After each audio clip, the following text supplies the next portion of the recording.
मैं एक एथलीट थी।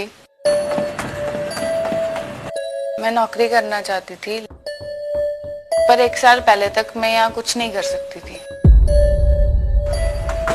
मेरे दादाजी भी जम्मू कश्मीर में सफाई कर्मचारी का काम करते थे। मेरे पिताजी ने भी यही काम किया है, लेकिन मेरे पिताजी ये नहीं चाहते कि मेरा बच्चा पढ़ लिख कर भी जम्मू कश्मीर में सफाई कर्मचारी का काम ही करे।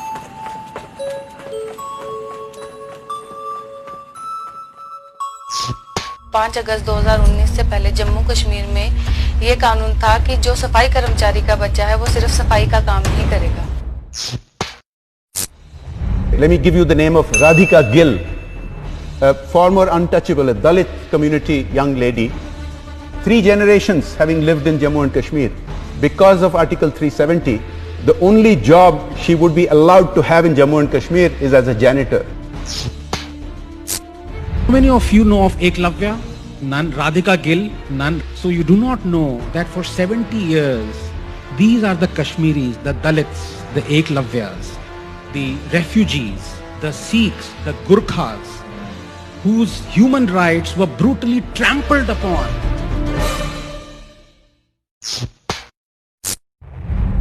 मैंने 10th के अपने मैट्रिक्स क्लियर किया। मैंने सोचा मैं आगे कुछ करूंगी, तो बीएसएफ में फॉर्म फिल किया एज ए कांस्टेबल। तो मैंने सोचा चलो मेरा कुछ हो, अगर मेरा हो जाएगा तो आगे स्टडीज के कंटिन्यू करते करते मैं अपनी आगे बढ़ सकती हूँ। तो मेरा गए वहाँ पे फॉर्म भी फिल किया, सब कुछ किया। मेरा फिजिकल टेस्ट क्लियर हो गया पूरी तरह से। फिजिकल टेस्ट में 2nd ग्रुप में 1st नंबर पे मैं थी।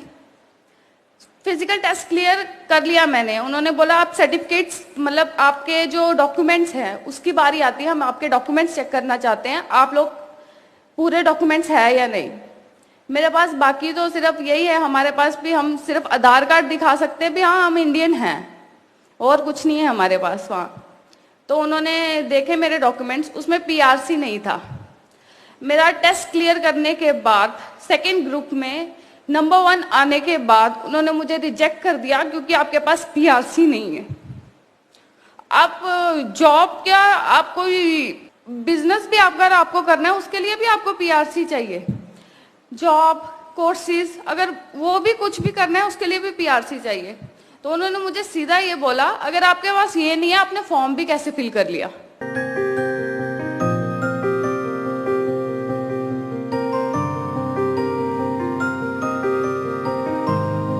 मुझे एथलेटिक्स से बहुत प्यार था, लेकिन रिजेक्शन के बाद मैंने पढ़ाई भी छोड़ दी और खेलना भी छोड़ दिया।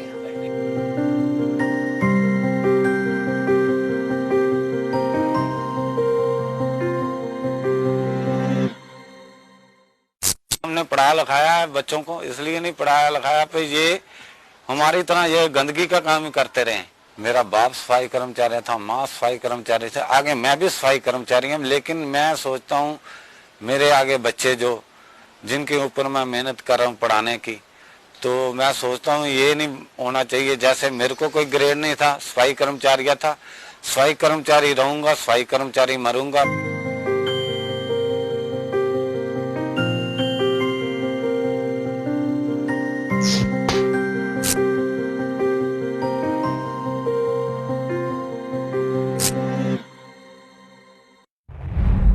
तो जो वाल्मीकिज हैं जिनको हम दलित कहते हैं, तो यहाँ जम्मू कश्मीर वो 1957 से रह रहे हैं।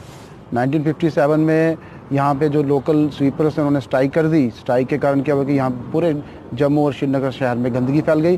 तो उस समय जो जम्मू कश्मीर में प्राइम मिनिस्टर थे, क्योंकि 57 के में जो मुख्यमंत्री होते थे उनको प्राइम मिनिस्टर कहा जाता था, वहाँ के प्राइम मिनिस्टर जो बख्शी गुलाम मोहम्मद थे उन्होंने पंजाब से स्पेशली इन वाल्मीकिज को बुलाया था और ये प्रॉमिस किया था कि अगर आप जम्मू कश्मीर में आके काम करेंगे तो आपको जम्मू कश्मीर के नागरिकों को जो अधिकार हैं, जो उनके राइट्स हैं, वो राइट्स दिए जाएंगे।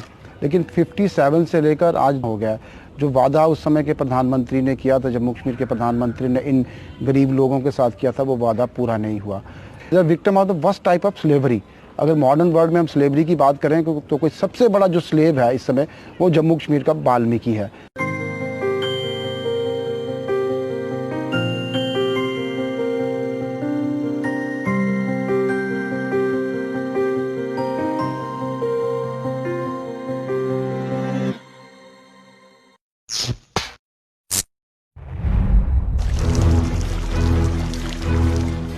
370 महिला विरोधी भी है, दलित विरोधी भी है, आदिवासी विरोधी भी है और आतंकवाद की जड़ भी 370।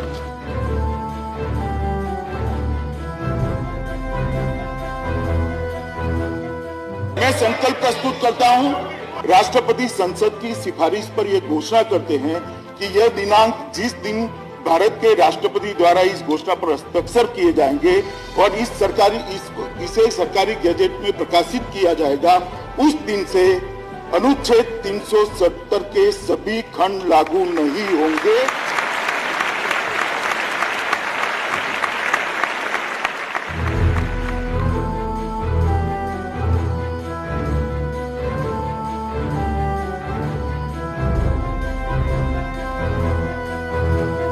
आज मुझे मेरा डोमिसाइल सर्टिफिकेट मिलने वाला है, जिसके बाद अब मैं जम्मू कश्मीर में जो चाहे वो कर सकती हूँ, क्योंकि मुझे मेरे सारे राइट्स मिल जाएंगे। जैसे प्रोफेशनल कोर्सेज थे वो हम नहीं कर सकते थे, उसका राइट मिलेगा। जो हमें यहाँ पे हमारे पास वोटिंग राइट्स नहीं थे वो हमें मिलेगा। इसी तरह और भी राइट्स हैं जो एक सिटीजन के पास होते हैं, वो सारे हमें अब राइट्स मिल जाएंगे।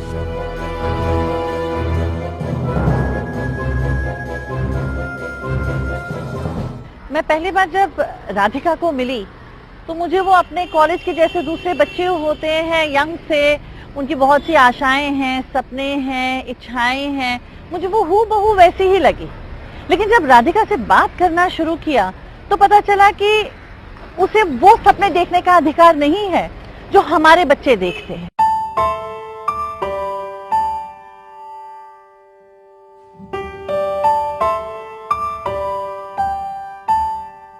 मैं जिस रास्ते से स्कूल जाता था उसी रास्ते पे मेरी माँ झाड़ू लगाती थी। हालांकि वो काम बुरा नहीं था, लेकिन मुझे बताने में शर्म आती थी कि मेरी माँ सड़क पे झाड़ू लगाती हैं। सभी के पेरेंट्स अच्छा अच्छा काम करते थे क्योंकि उनको राइट्स था, मेरे पास राइट नहीं था। लेकिन मुझे भी वही काम करना पड़ा जो मैं नहीं चाहता था। अब मुझे उम्मीद है कि मेरे बच्चे पढ़ लिख के योग्यता के अनुसार डॉक्टर इंजीनियर बन पाएंगे, उनको ये काम करना नहीं पड़ेगा, ये बोझ वो नहीं झेलेंगे।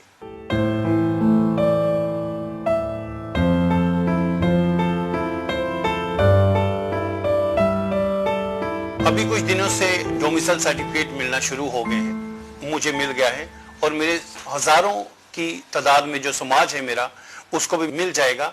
उसके लिए कुछ कागजात में जो दिक्कतें आ रही हैं, हम उनको उसका प्रावधान कर रहे हैं, बैठ के समाधान कर रहे हैं कि कुछ लोगों को गाइड कर रहे हैं कैसे क्या कागजात वगैरह लगाने हैं और कैसे उसको अप्लाई करना है। अब मेरे समाज को 62 वर्षों से जो सफाई काम का जो ठप्पा लगा था, एक जो मजबूरी चल रही थी कि उसको वही उसके लिए बाध्य किया जा रहा था, वो अब उसको नहीं करना पड़ेगा। अब हमारे समाज के जो युवा पीढ़ी है वो पढ़ लिख कर आगे बढ़ सकती है, अपनी योग्यता के अनुसार वो काम अपनी मर्जी से कर सकती है।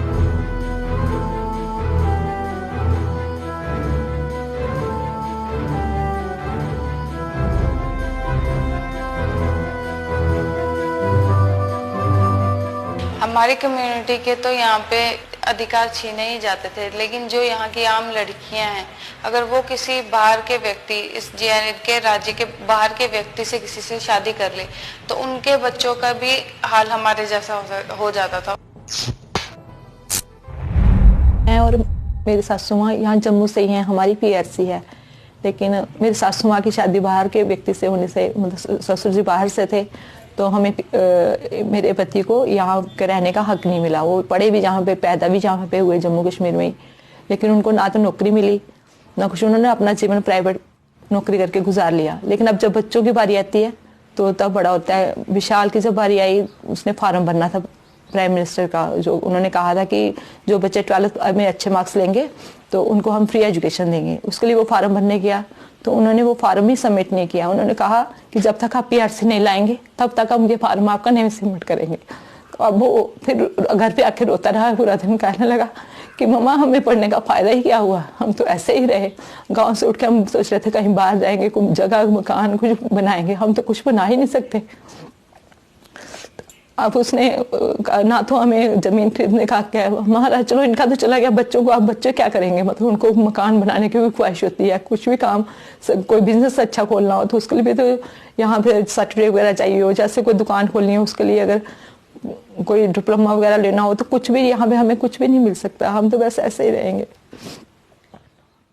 हम लड़कियों को अपनी स्टेट के अंदर ही शादी करनी पड़ती थी, क्योंकि अगर हम लड़कियां बाहर अपनी स्टेट के बाहर शादी करती तो हमारे जो प्रॉपर्टी राइट्स थे, जैसे कि लड़कों को मिलते हैं, लड़का अगर बाहर शादी करेगा तो उसकी प्रॉपर्टी राइट खत्म नहीं होता, वो कहीं की भी लड़की लाएगा लेकिन उसकी प्रॉपर्टी राइट खत्म नहीं होता था। लेकिन अगर हम बाहर शादी करते हैं तो जो यहाँ पे हमें प्रॉपर्टी राइट मिलता था हम यहाँ पे वो एंजॉय नहीं कर पाते, क्योंकि अगर हम बाहर शादी कर लेते तो हमारे यहाँ पे जो प्रॉपर्टी राइट था वो खत्म हो जाता था।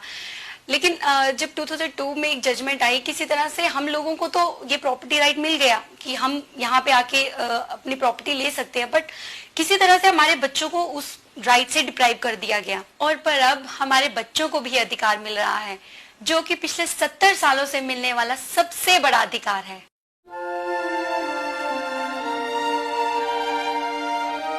आज हमें डोमिसाइल मिलने वाला है, मेरे को और मेरे बच्चों को भी, लेकिन इसके लिए हमें बहुत लंबी लड़ाई करनी पड़ी कि वो लड़ाई इतनी लंबी थी कि आज उसका थोड़ा लग रहा है कि समाधान हो गया।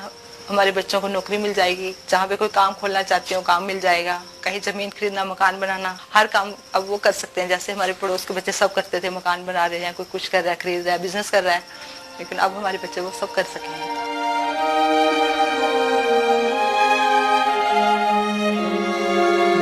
With the amendment of Article 370, you know, the dreams of Baba Saheb Ambedkar have come true. It took 70 years maybe to give equal rights to the communities in the state of Jammu and Kashmir, but finally we achieved it. With this amendment, people like Radhika, the youngsters, not only can they dream, they can fulfill their dream, they can take up a job of their choice, you know, they can put their degrees to some good use now. And it is, I think, a very big victory for those who were crushed under the provisions of PRC and denied equal rights, all the Dalits, the Valmikis, who were denied equal rights in Jammu and Kashmir for all so many decades. And this is the actual right of equality which has reached them now, although late, but finally it has arrived.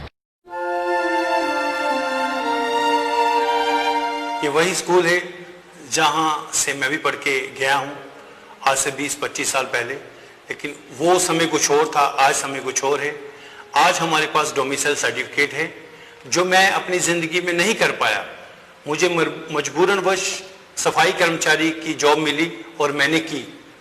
आज वो समय नहीं है, आज हमारे पास domicile certificate है, उसके माध्यम से मेरे बच्चे अपने भविष्य तय कर सकते हैं, वो जो मर्जी जो बनना चाहें वो बन सकते हैं।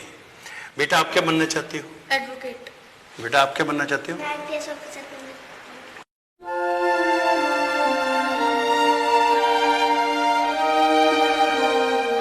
आज मुझे मेरा डोमिसाइल सर्टिफिकेट मिल गया है। इस सर्टिफिकेट से अब जो मैंने अपनी पढ़ाई आधे में छोड़ी थी, अब मैं दोबारा शुरू करूँगी। और हमने ये लड़ाई लड़ रहे थे, उस समय लोग कहते थे कि तुम लोग ये लड़ाई हार जाओगे, लेकिन मैं उनको ये कहना चाहती थी कि हम ये लड़ाई हार या जीतने के लिए नहीं लड़ रहे थे, हम ये लड़ाई इसलिए लड़ रहे थे कि हम भी लोगों को बता सके हम भी हैं और हम भी जिंदा हैं।